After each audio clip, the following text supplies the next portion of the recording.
first one is the case of a rogue AI clone, which may be a little more unique now, but I think it's a risk that I really want to call attention to because I see a rising trend of people exploring the use of AI for this purpose. And there's some real risks. And this article really kind of brought this to attention. So essentially, what happened was an influencer, her name is Karen Marjorie, and advisory before, don't go just look this person up because I don't know anything about what kind of influencer she is or what kind of content you might encounter. So that's my warning on this. I just happened to see the article on it. But essentially, what she did is she's an influencer who made an AI clone of herself. And the purpose she did this for seems harmless enough. She is an influencer, has lots of interaction with people on social media, and it can become very overwhelming.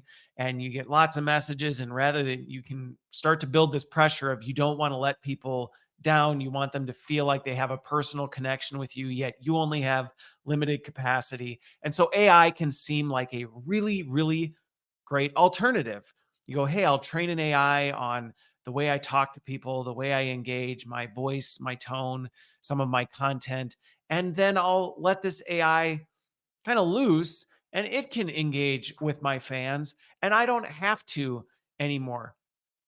Depending on who you are, you may have different reactions to that. And that probably doesn't necessarily feel great if you're on the consumer side of it, but you can understand the logic of where somebody goes, yeah, I'll do that and it'll save time and it's adds quality to my audience and helps build my brand. Well, Karen learned the hard way. What sounds good on the surface often is there's a lot more than meets the eye. And she ultimately put an end to the whole thing because essentially what happened, and this is a risk I've been cautioning about for some time now, is she started seeing the chat logs of how her fans were engaging with her AI chatbot, which they didn't know was an AI chatbot. But essentially, they started having extremely inappropriate conversations with her. And she saw this early on.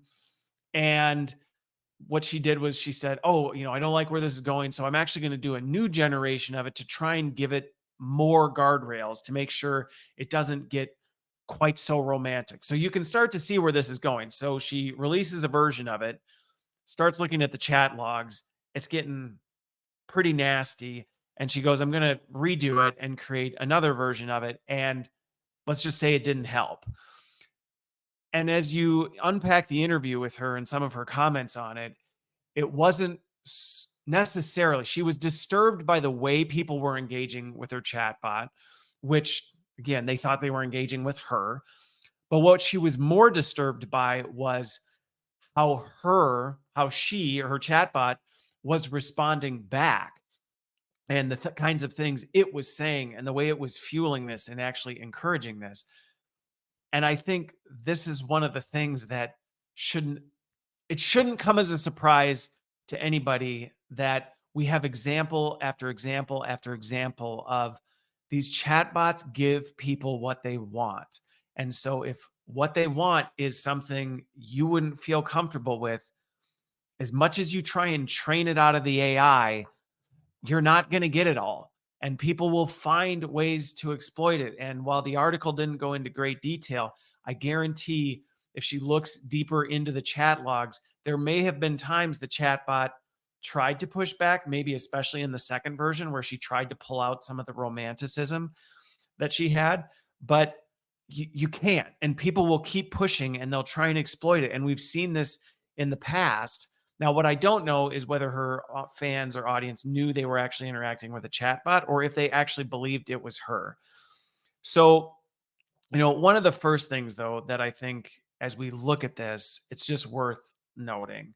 Her brand, the one thing the article did say, and this is why I gave kind of the warning before you go look her up, was she and her brand was about posting flirty pictures of her and traveling around.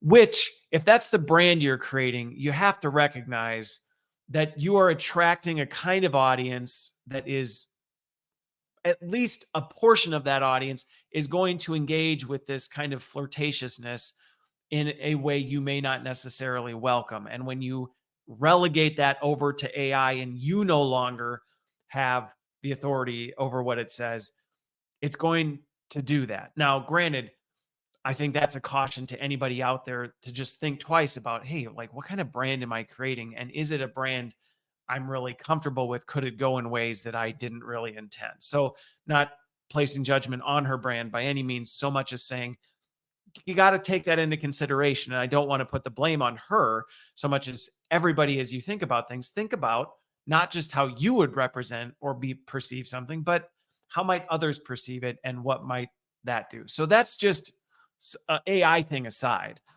But then you start to think about the AI point and the fact that you are relegating you. And I think this is one of the things that I've advised companies who are looking to use AI for their HR chatbots to go, you are relegating HR responsibility to AI that you have little to no control over. And you can think you can control it, but you might not be able to. And it's going to go in directions, and people are going to push back on it in ways, especially if they know it's AI. If they don't know it's AI, they're still going to, if they know it's AI, they're going to push even harder. So just be thinking about that. So when you're thinking about this on a really personal level of I'm actually relegating me.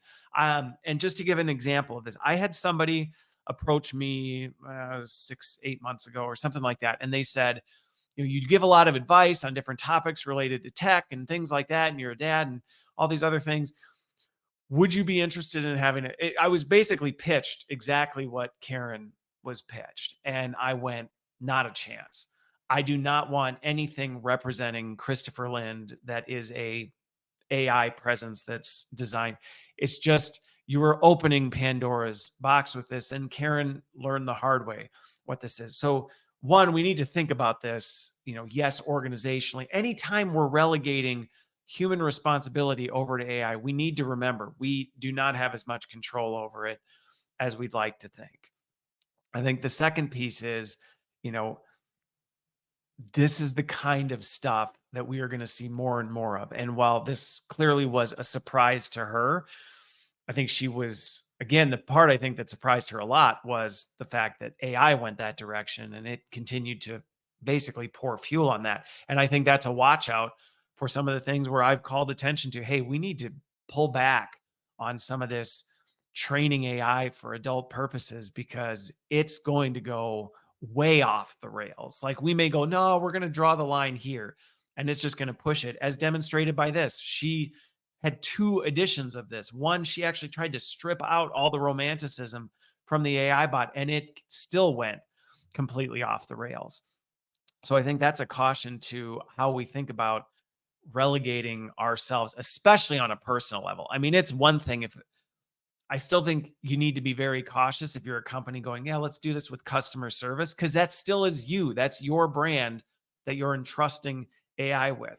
And do you actually have the trust? But on an individual level, if you're even considering this, I don't know who you are, but if you're even considering this, I will tell you, at least as it stands today, the risks do not justify the rewards. And I get it may come from a good place of wanting people to feel like they can engage with you, but you just got to recognize you only have so much capacity. And there comes a point where you go, AI helping you scale is causing more damage than good. Now, I'll end with the call out to consumers, which, the people who would be on the receiving end of this. This is something that you need to be more and more aware is a reality, because people are not necessarily obligated to tell you that you're interacting with AI. And so you may think you're interacting with a person, having a conversation with a person, and there's really no human on the other end. And with as advanced as these models are getting, you may not be able to detect it. So just going back to some of the things I say all the time, which is be quick to listen, slow to respond, slow to anger, take your time, because you are going to more and more not know who or what you're dealing with when you're interacting with someone. But also with this, gosh, To the people who did, exploit this chatbot and use it for adult purposes it was not intended, please don't do that kind of stuff. And if you are hooked into some of that, get help.